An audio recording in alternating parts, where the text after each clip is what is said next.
Here we are today. We're going to talk about treatment court. My name is Kyle Chubby. I've been a participant for the past year. I'm Betsie Natchigal. I am the recovery court coordinator for Vernon County. I'm Patrick Kelley. I am an independent clinical supervisor and a clinical substance use disorder clinician.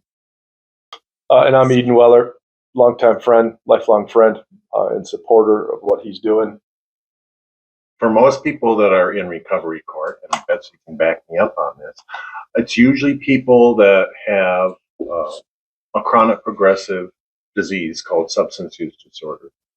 And they have an opportunity when they go before the judge, if offered, the judge can offer them treatment court as one of the stipulations of their sentence. So people come, they see me. Actually, usually Betsy and I do. They come and get their substance use disorder assessment from me.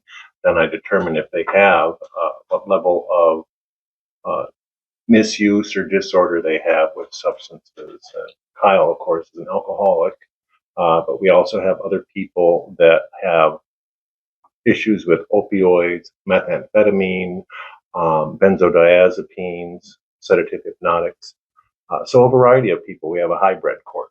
So they all get to see me in group together, and they come and see me individually for their individual sessions, or they go to another clinician. And if they have mental health disorder, they can also see someone who has a dual diagnosis credential to see them for both their SUD and their mental health stuff. Along with Patrick's side of the therapeutic session, a lot of my work is on behaviors, getting everyone back acclimated into the community on a different level than they have been before, housing, working on their recovery capital, which we'll touch base with later, I'm sure. But and it's treatment courts are one of the most studied justice programs out there, and they've been around for 30 years plus. Drug courts started first, and then OWI courts later. But it's actually one of the most successful programs they have out there too. Yeah. Being punitive with people has never, ever made anybody get clean and sober and live a recovered life. So punishing people for that is, from my clinical perspective, and working in the prison system here in the lovely state of Wisconsin, and working in behavioral health units and all this other kind of stuff, treatment is what works if done and given correctly to the people that come and participate in this. So it's not really, let's say it's voluntary, which it is voluntary, but if you talk to most people, I got to do this or go to prison. Yeah. So they feel like they're being coerced into doing it, which they can not do it. Yeah. So, but the judge offers it to them. Yeah. And I always ask, like in one of my first meetings, like, so why do you want this? And right. Honestly, if you answer, I don't want to go to prison, that there's nothing wrong with that answer. No. Absolutely not. And like I know you can touch base on it too about how when people do go to prison, getting any programming right now, understaffing is it's an issue. It's an issue, but like to be able to get programming, you have to be in so long, and then even then you can't get that right now. So it's the opportunity to have the offenders in the community and being able to do the treatment that they were to inside. Honesty is something we can work with, that you're willing to at least talk to us about it. And I promise we're not scary. No, I don't think we are. Are we? No. So my stance is the same thing. Honest. Yeah. Number one, you have to be honest. Mm-hmm. Be open to changing your life. Betsy's not going to change you. I'm not going to change you. Mr. Jones down the street isn't going to change you. You're the one that changes you. And be truthful about things. What do you really need to have a successful life? What can we do? That's why we work together. We work with probation parole. We work with the district attorney and the judge, and we all work together as a team so that you can have the best outcomes in your life. That's what it's about. Yeah, I think that overall, nationally and statewide, I think that most clinicians who are experienced in doing substance use disorder therapy absolutely follow evidence-based practice. Mm-hmm. Is there one modality of treatment that works for everybody? No. That's why it's so important to be educated in substance use disorders and know what you're talking about, because there's not only cognitive behavioral therapy, there's rational and motor behavioral therapy, there's person-centered therapy, there is motivational interviewing, there is mindfulness. There's a variety of different things, and each person is a little bit different, but they're all evidence-based practice. So it's integrative substance use disorder therapy for people, so that you're going to, what I talk to you about in your individual session is not what I'm talking about with somebody else. Maybe yours is definitely an emotional situation. The next guy might be, he has problems with making boundaries with people and ends up getting into trouble. So, but it's across the board. It's evidence-based stuff that shows that it really works. And I think maybe like some of the, maybe the question that you're kind of leading there too is not all counties have an OWI court too. And that kind of comes back to, I think, what we talked about earlier is the stigma of political stuff when it comes to OWIs and how, you know, the dangers of them. So I think drug courts are easier to sell to people, to the public. But it's a change that is coming around, even though it's been around for a long time, you know, but it's one of those things where we're finding that it works over and over and over again. Right. So eventually we'll see the differences, and maybe we'll get more OWI courts around. All right, Betsy, you as a coordinator deal more with the judicial side of things. Can you break down because there's 5 phases of the program, could you break that down a little bit more and explain some of the tasks that I've had to accomplish over the past year? Yeah, so hard to get you to complete those tasks too. I'm kidding. So phase one is 60 days, the minimum length. Really, that one is kind of integrating you into treatment court. We want you to show up to treatment, and that's kind of the main goal of that one. You know, you're having your analysis tests done, or UAs, and to kind of keep you on that. Some of our participants are on sober links with the breathalyzer. So mainly it's starting kind of getting this idea of meeting the judge, because that's the other thing that is so fascinating about this is that the judge, like, Kyle, when have you met the judge and it's a good interaction outside of treatment court? I have not met him outside of treatment court. Well, I mean, like, as far as like going to court, is it a great interaction? Yeah, it's from going from when you're in court and you're about to be sentenced and you feel like you're looking down upon to now he's sitting in front of you and you feel totally accepted and he's proud of you for everything that you've done. And that's a big change for most individuals, is seeing a judge in a different light. And that's why that judicial role is so important. Getting that praise the first time, you're like, whoa. Who is this guy? Who is this? But showing up to treatment, I mean, coming to me, I kind of, if there's housing needs to be addressed, I mean, Vernon County, we struggle with the housing, but we try our best. You know, different needs that like clothing, like if you need a winter jacket, things like that. Basic needs in the first phase. And to advance, you need so many consecutive compliance days. And moving on to the second phase, the rest of the phases are all 90 days minimum. Now, just can you explain the compliance days before you keep going on? Yeah, I was almost going to say it, but I was like, so compliance days, formerly known as sobriety days in our court.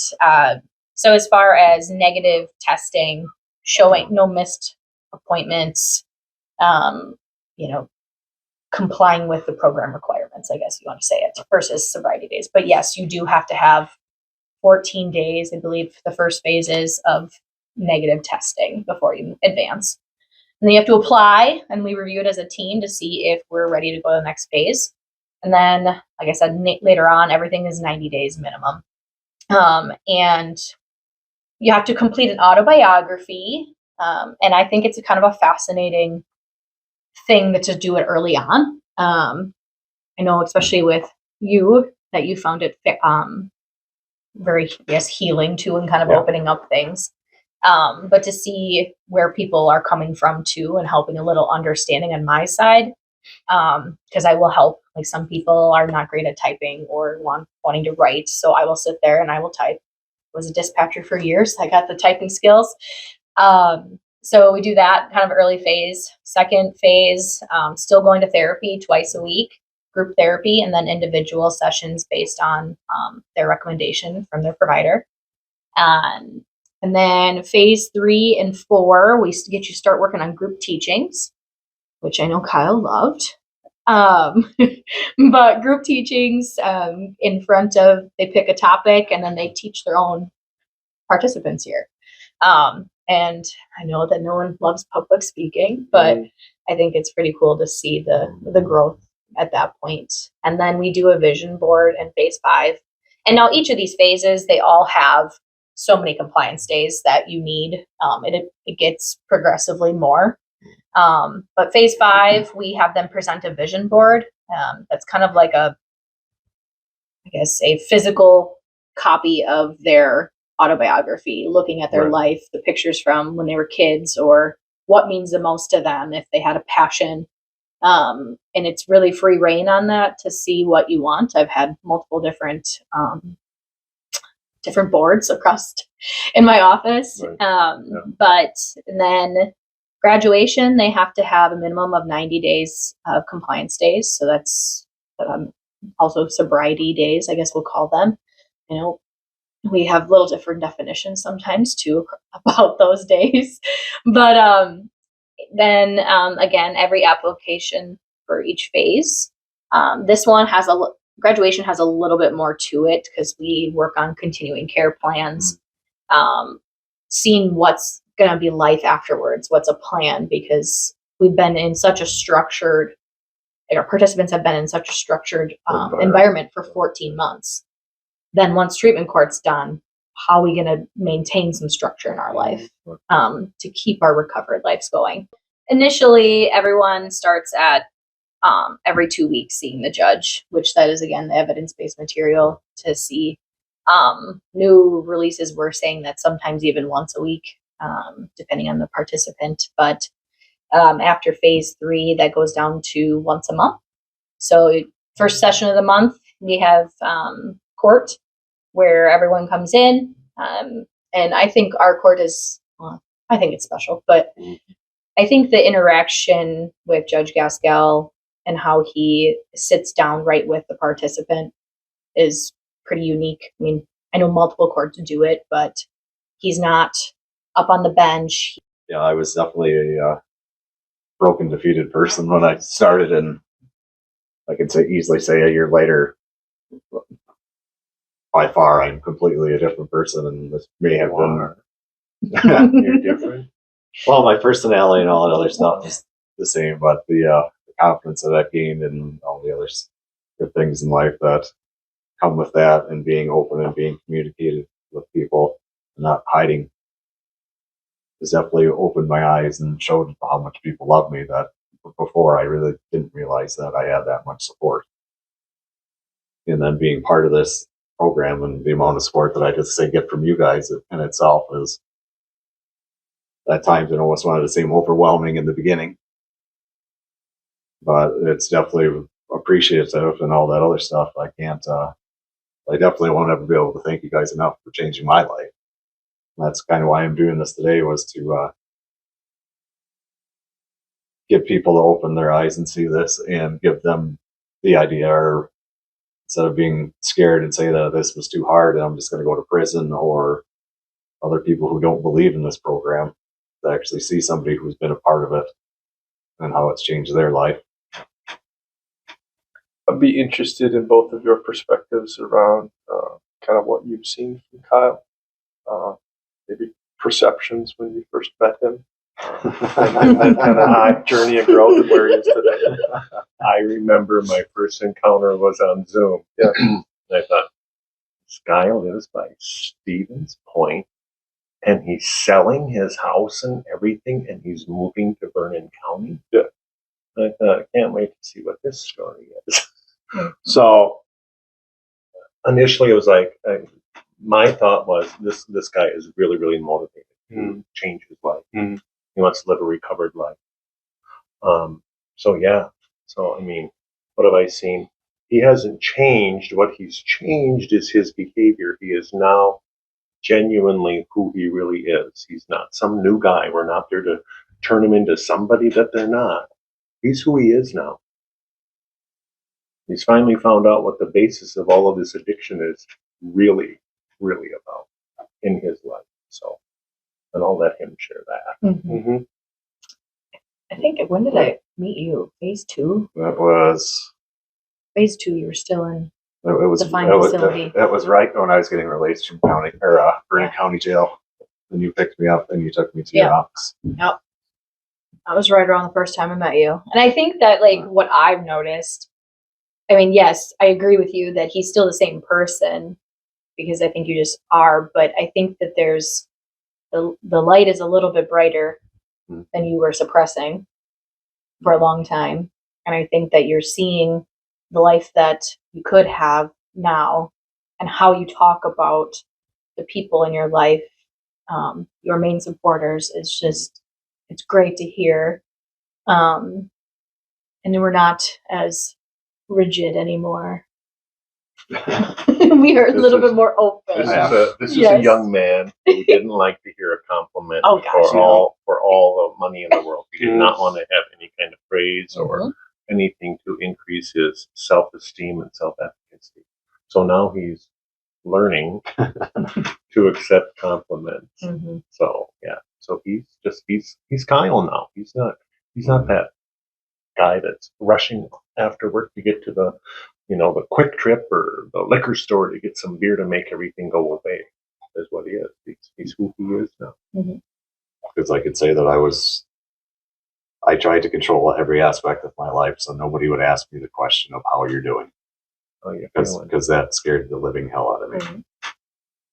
Because I didn't know how to answer it, and I didn't know how to process it. And I just tried to put up the biggest mirage, and as soon as I could get away from everybody, it was just like, oh my God, I can breathe. Oh my God, I can drink now. Yeah. Look at you go. That's right.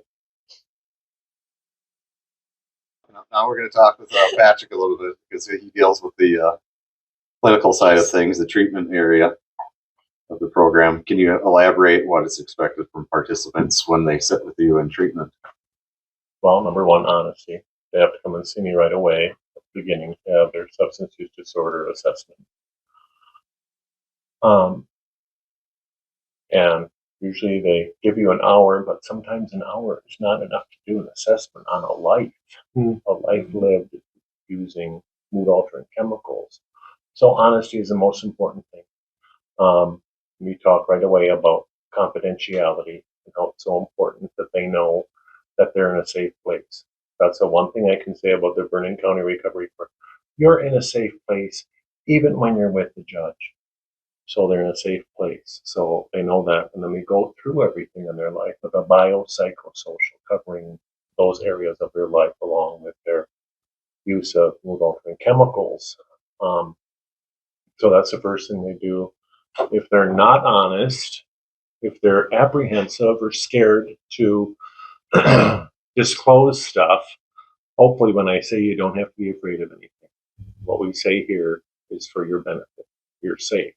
You don't have to worry about it. So we go through their whole history of their using mood altering chemicals, talk about their family, talk about their significant other, talk about what was going on when they were growing up, when they started using, what do they want from treatment court, what do you want from recovery court, what do you want in your life? And then we talk about what recovery court is about. And I always tell them, change is hard. It's not easy to do. Some people don't want to change. So we talk about that. And I let them know, this is a minimum of 14 months. Minimum. If you do everything you're supposed to do, you'll make it through.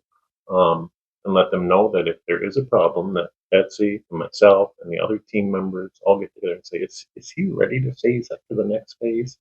Yeah, I'm thinking not. And we start developing their continuing care plan, not an aftercare, because that kind of cutting off your finger. Yep, don't have to do nothing now. I'm done with recovery court. So, but continuing care where they're continuing to get help, that starts right away at the assessment level. And then after that, the next appointment, they come and see me and we develop a treatment plan based on their diagnosis. And we look at, do they need mental health and substance use or just substance use disorder therapy? So we go through that and they help to develop their plan. It never works.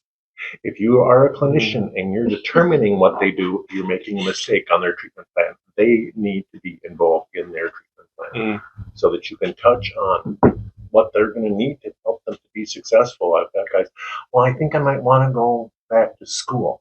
Well, let's look at that. Then we talk about how does substance use, how has that impacted it here? 28 years old, and you've never been past high school. You can go through that. And then, of course, Betsie and I talk about it, and Jess, the probation parole agent, we all work together to get them to be motivated to do that. So second is a treatment plan. And at the beginning, it's reviewed every 30 days. And then after 90 days, then it goes to 90 days, depending upon what they're working on, what their objectives are for their treatment plan and what my interventions will be for, along with Betsie and Jess and everybody else, what our interventions are going to be, and a realistic, comprehensive treatment plan so that they can move forward. And then what do I expect of them? I expect them to be respectful with other group members. I expect them to show up for their appointments because just like every professional, my time is precious too. So when they don't show up for their clinical appointment, then it's like, okay, what's going on? As a professional clinician, it's like, okay, what is he doing? Is he out drinking? Is she out using meth? So then that's a point where the treatment team gets together and we talk about what their expectations are again. I basically use economia, Greek for flexibility. Be flexible with them to see what they need, what's going to help them. So, and I think that works really well with them. So what else should I expect? Well, why don't you tell us about what do you expect us when we do our group teachings? I expect you to be knowledgeable about what you're going to facilitate so that it's not a chaotic mess. I don't want you getting up there and talking for 8 minutes and then that's it. You're in charge of that group for that session. You're the facilitator of the group. So I've had people do a variety of things. I've had one of the participants do it on nutrition, how important nutrition is, especially for people that were alcoholics.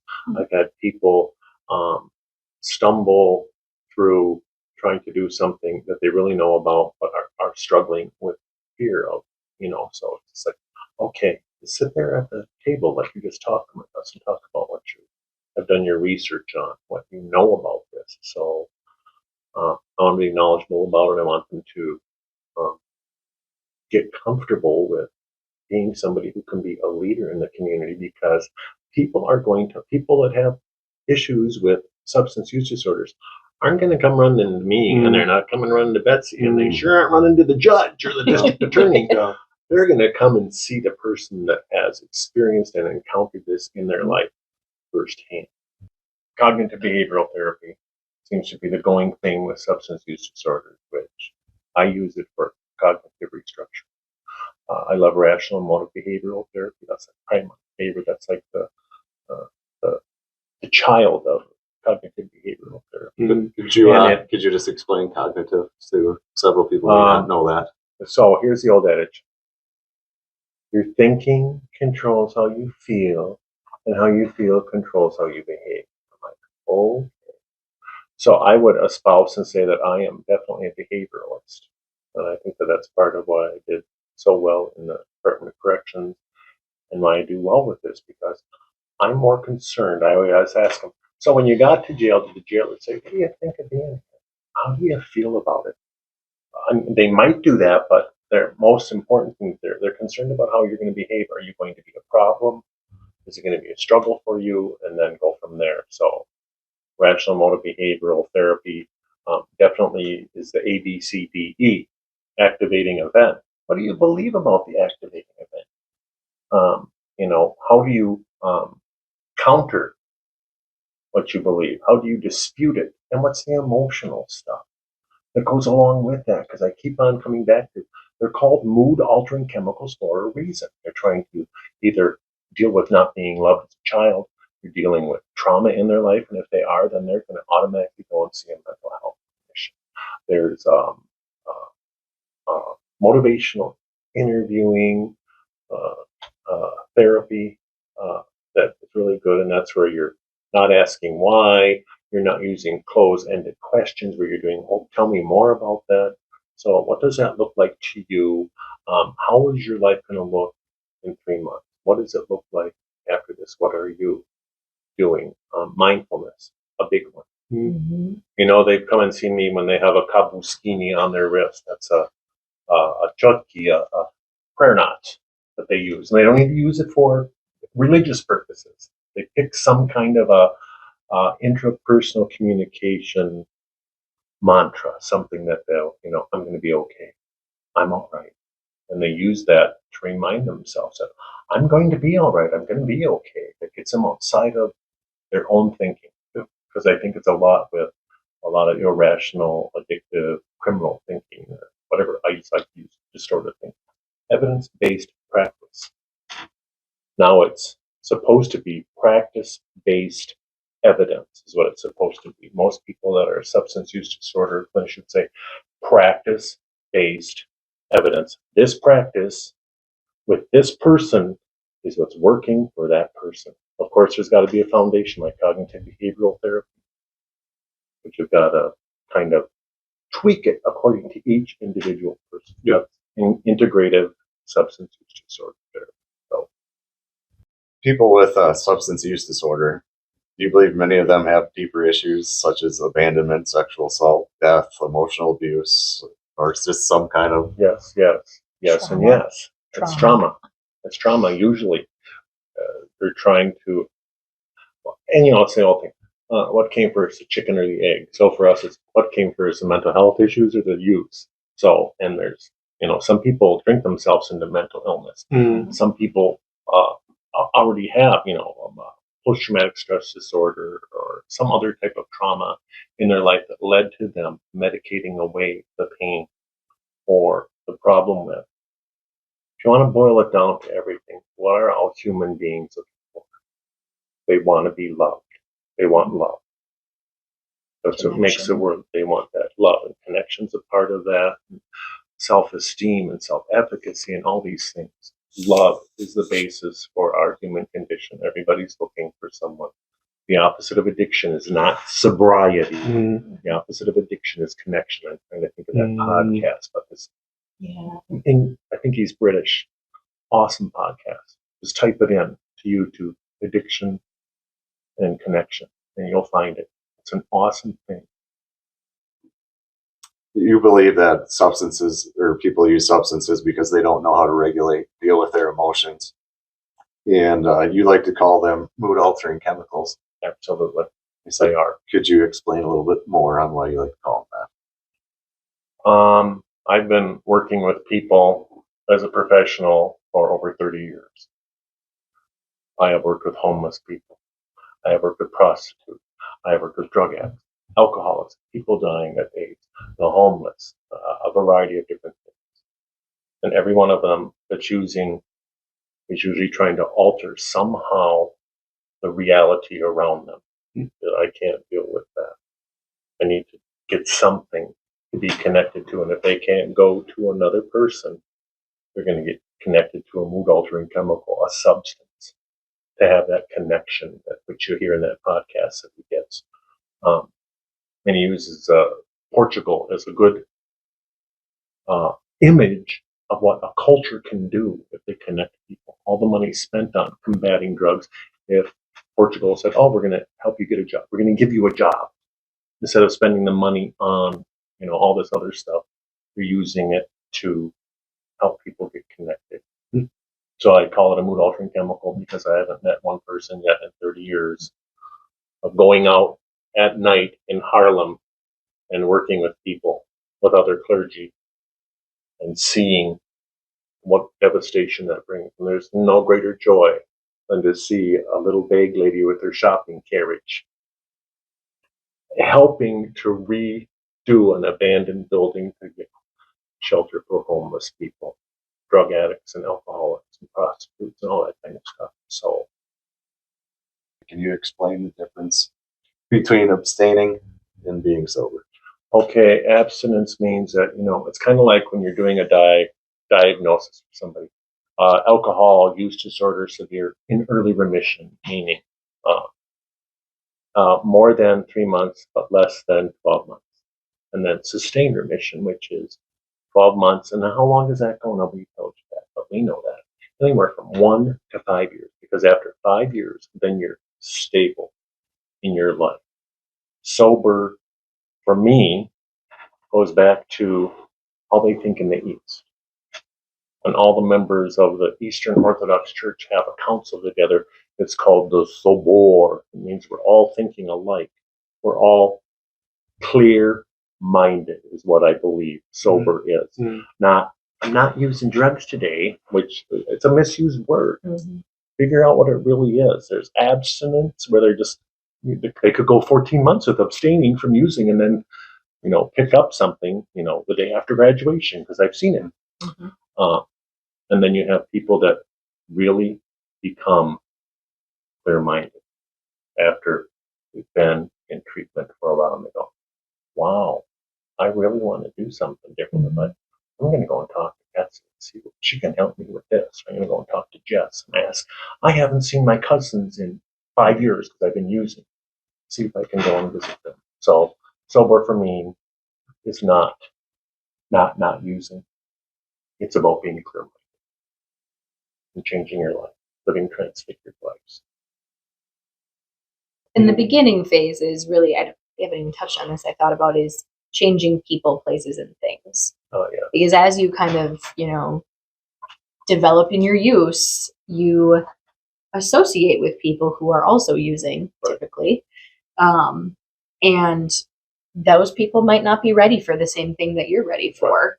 I don't know if that's something that, like Kyle, you experienced too, but some people are not so supportive of the changes that you're trying to make sometimes. So that's why we talk about sometimes those people are not good for us. And you know what? Sometimes that's okay. Right. We can grow away from people and it's okay. Because you're on a different path right now to do things for you. Right. So, and places, triggers, if you, let's get that right now about triggers. That's another thing that drives me up the wall. Triggers. There's 3 types. And it's not people, places, and things. No, it's not that. It's cognitive triggers, thinking, distorted thinking, emotional, which biggie, and then environmental. That's where the people, places, and things would come in. That's the environment around you. How are you thinking? How are you feeling? How are you behaving? So so triggers are important. I mean, and Betsie and I and Jess and Judge, you think it's such a good idea for you to go to the bar and get a bar sandwich? What do you think? I think that's a good place to go. So helping you to change actually what you're doing in your life. Like Betsie saying, be responsible. You're not going to be with us forever. Yeah. So, with this program, you do have to be on probation. So probation is kind of the key factor of leaving the state or travel.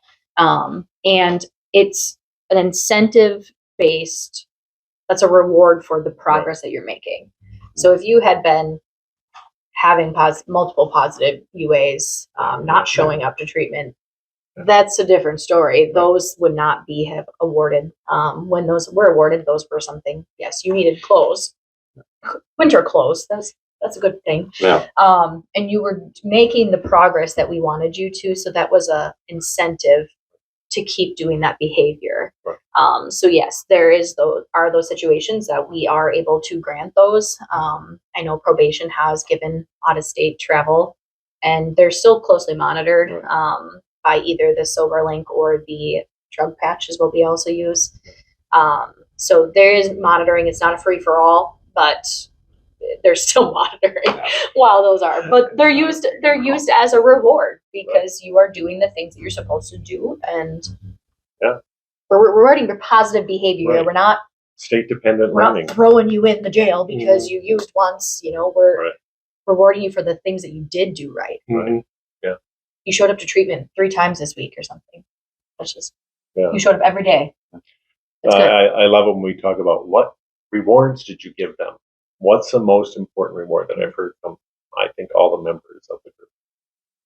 To have the judge sit across from you, to hear compliments, to hear the good things.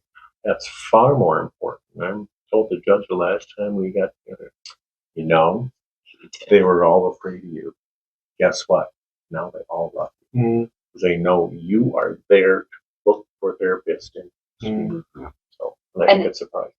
Yeah, and I think that's like such an important. I think the judges sometimes role is like you're just there, but it's not. They are changing their minds on here. Like some people participants you've seen have never had like someone tell them, "Hey, good job." Right. Like you showed up this week, and that's amazing to see. And just for a public figure, he doesn't even wear a robe, but he would be the person wearing a robe and sending you somewhere. A person of authority. Yeah, absolutely. Right.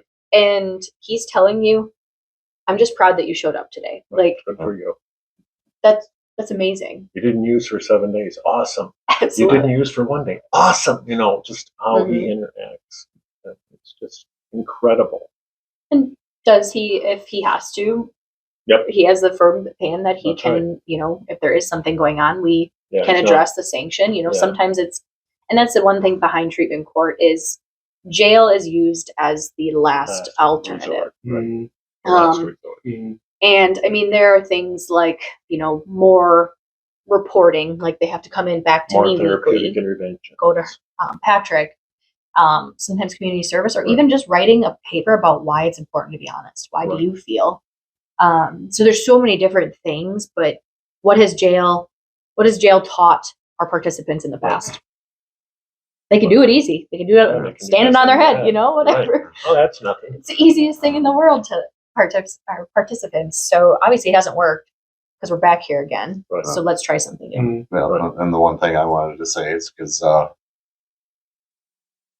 the judge that had retired that had sentenced me the day before she retired, she asked me if I would be a different person if I went to prison and she had sent me to prison.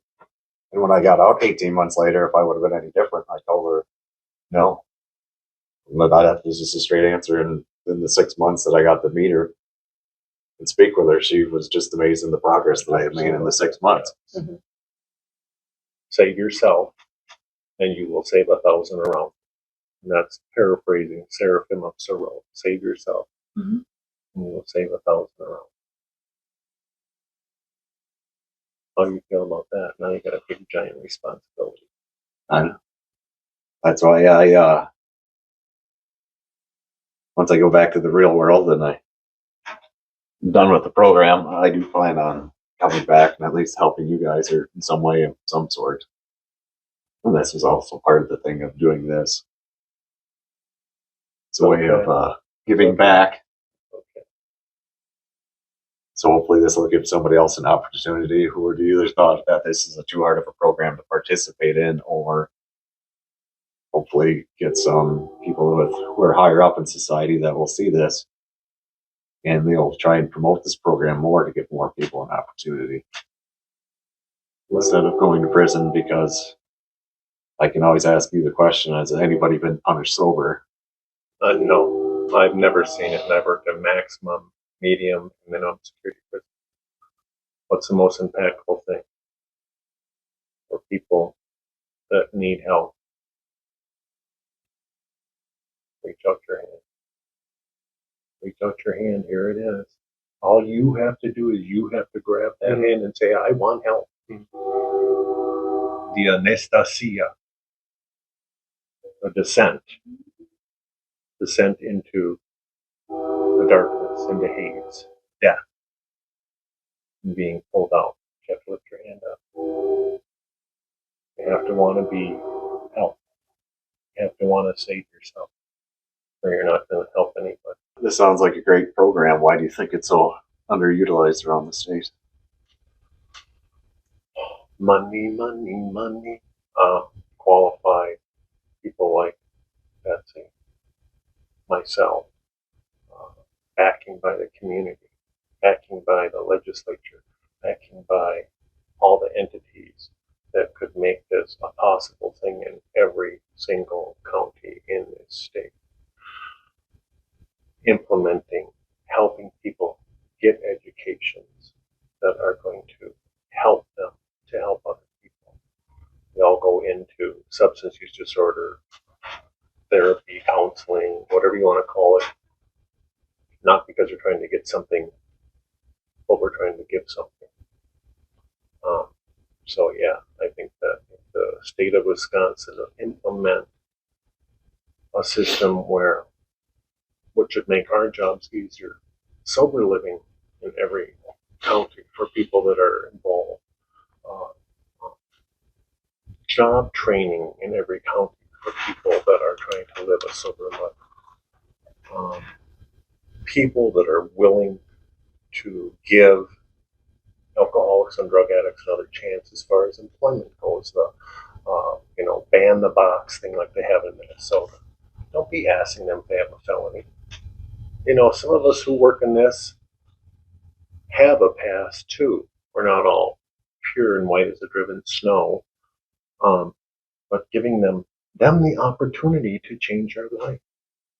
Not a handout, but a hand up, as we've heard before. I think that a lot of it comes down to is the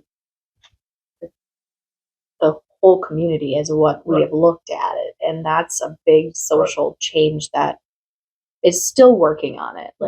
It's just we're not there yet. Right. But I think also sometimes we find participants that have eligible charges to get in, but they're not ready yet. Right. Someday they'll be ready, but some are not ready to do this. It's not for everyone. Not for the faint-hearted. No, and the treatment court model that we have is high risk, high need. Right. So high risk of recidivism. Committing a crime again, or and then high need. So the moderate to substance use, moderate to severe substance use disorder, and these populations get so far down and that they're just not ready to make that change because it's a commitment. 14 months minimum. Well, speaking of money, I read somewhere in the state of Wisconsin that it costs on average about $30,000 to house a prisoner for the year. And with over 20,000 prisoners in the state prisons, that costs the state over $600 million. Mm-hmm. And that's not to mention all the people that are incarcerated in the county jails. Yes, I believe some people deserve to be in prison for the heinous crimes that they've committed, but there's also people in there that could be rehabilitated. Right. I said, do you think this program could be a more cost-effective alternative? Absolutely.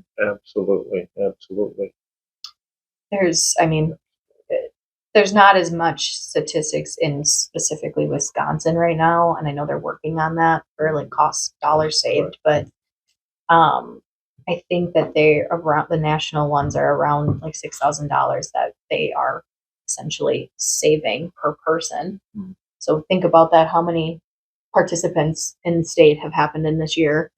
And their treatment courts are serving over 150,000 people a year. So just we could do some quick math here. Holy moly. 160,000. Yeah, that's insane. 6,000. And it's just there's not enough space. Right. Yeah. And if there's a chance, yes, there are some that are not able to complete treatment court and they end up getting expelled, and that does occasionally happen, and they do end up in prison or in jail. But we're making an opportunity, giving the person the opportunity, and we're saving money doing that. I don't know why you wouldn't want to choose that. Right. I get that there's a safety factor. If the person is not safe to be in the community, that's a whole different situation. But if the person is safe to be in the community and can make some changes out there, absolutely. Let's save money there, where there's much more things that we could spend it on than incarceration for long periods of time with no treatment. Mm-hmm. What was the one thing that was most helpful for you during treatment court? What helped you the most? I would say our individual sessions where it was breaking down my walls that I had built up around myself over the past 40 years of my life. And then trying to, 'cause I grew up with an alcoholic father and a mother that kind of tried to put up a wall so everybody couldn't see the problems that we had. So I learned from that to build a bigger wall in front of myself. And it took me quite a while to take that wall down, but that was probably the most impactful and probably the most difficult thing that I've done. And had you ever done any therapy outside of your AODA classes that you required for your previous OWS? No, I haven't. It was just basically the state required you need to go to whatever that county 6 wants. sessions. Mhm. 6 sessions. County wants you to do, and Yeah. some of them were group sessions where it was here's a piece of paper, Fill set it out. and fill it out, and maybe one of you will talk to times up. See you guys next Tuesday. Mm-hmm. Because you weren't ready for it, or you didn't think it would be helpful, or it wasn't accessible. All of the reasons. Wow. Probably. Like, I guess that's the question. Why didn't you seek therapy before this? When I got the ones in my early 20s, I probably wasn't ready for it. Plus, this program wasn't available in the county that I live in, and I don't even know if it is right now for OWI. But when I got the opportunity to come here, that's why I sold everything, because I was ready for it. I was, like I told you, I was tired of the way that I was living. I was unhappy, and it was just Are you happy now? yeah. Mhm. Are you? And I honestly could say, after doing this program for over a year now, this has probably been the best year of my life, and it might be the biggest accomplishment I've ever done so You far. can use your favorite line. Yeah, it's gonna be damn you, Patrick Kelley. Every time he has an emotion. Yeah, but yeah, this has probably been, I would say, my greatest accomplishment. Okay. So, Eden, what have you seen with Kyle? What's the transformation that you've seen with Kyle over the last year? We've been his friends since you were kids. Mm-hmm. Yeah, and there's been gaps in just communication for us throughout the years too. Just an unwillingness, maybe on both sides, to talk about hard things or what you're going through or what you're feeling and what you're dealing with, or even just like where he's at. So I think that an openness to have conversation about what's life like, what are you going through, what are you feeling, how are you feeling? I asked him that this morning. And then I think it's about I've seen him kind of invest in relationships, reinvest in relationships, reach out to a support network and say, him being the one to start conversation or him being the one to reach out. I think those two are the big ones that I've seen. And certainly our conversations are different than they've ever been in the last 3 months. We could talk about things. He's opened up and said, here's what I'm dealing with. And he's brought me in.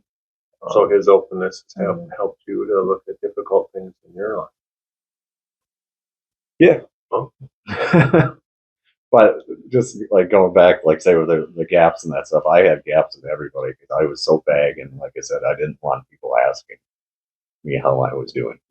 How you feeling? Fine. Yeah, fine. That's one of those no words on my wall. That's right. Like, I don't know, and fine are not allowed. No. Yeah, or don't even ask me about my day to day. We'll see each other when we see each other. Yeah. Assume that I'm doing okay, right? Like I think that was it. Or I'm good. yeah. And if I did see somebody like, well, how are things? Oh, I'm just working. Busy. Just listen, and just try and steer the conversation in a different direction. Yeah, maybe another way to look at it. What do you wish you knew about treatment court before your experience? Because I came into it blind. I didn't, Yeah. because it was literally thrown into my lap probably like a month before. It was either go to prison or take through this program. And what were your thoughts on that? What Mhm. the hell is treatment court? Pretty much, it was. But I'm assuming there was some therapy, which I knew I needed.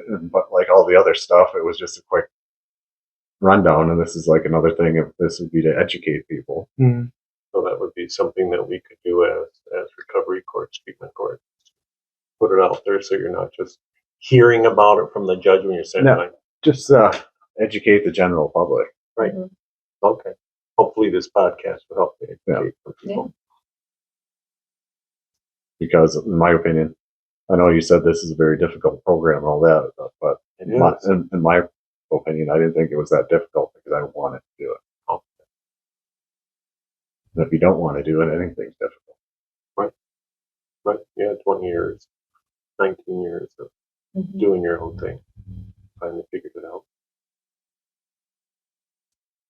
You're kind of on the outside of this treatment court, but what are your thoughts on the program now that you've learned a little bit Mhm. more and seeing the other options out there, Right. and seeing what it has done to someone you have cared about? Yeah. So I think my mind just goes, how do you scale this? How do we do more of this? How do we make this a thing that's Mhm. regular?